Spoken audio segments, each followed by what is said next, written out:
नमस्कार, स्वागत आहे तुमचे आमच्या चॅनलमध्ये। आवाज महामुंबईचा, शोध बातमीचा, कौल मनाचा। चला तर मग आमचे चॅनल शेअर करा, लाईक करा आणि सबस्क्राइब करा। धन्यवाद। राहत्या घरामध्ये आईसह मुलाचा मृतदेह सापडल्याने कामोठ्यात खळबळ।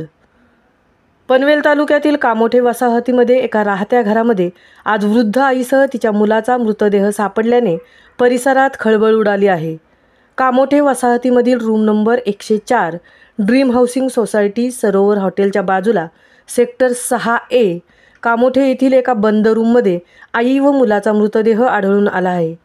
या संदर्भात आज दुपारी त्यांचे नातेवाईक घराचा दरवाजा ठोठावत असताना आतून दरवाजा उघडला न गेल्याने त्यांनी पोलीस कंट्रोल येथे तसेच फायर ब्रिगेड येथे संपर्क साधून याबाबतची माहिती दिली।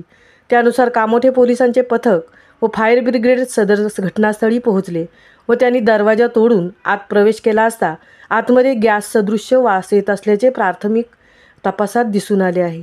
या रूममध्ये राहणाऱ्या गीता भूषण जग्गी वय 70 वर्ष व त्यांचा मुलगा जितेंद्र भूषण जग्गी वय 45 वर्ष हे मृत अवस्थेत मिळून आले आहेत।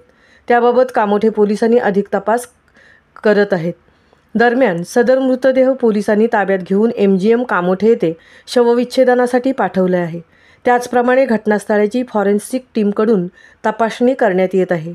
याबाबत पुढील तपास कामोठे पोलीस करत आहेत। आवाज महामुंबईचा चॅनेलसाठी संजय कदमसह तृप्ती भोईर, पनवेल।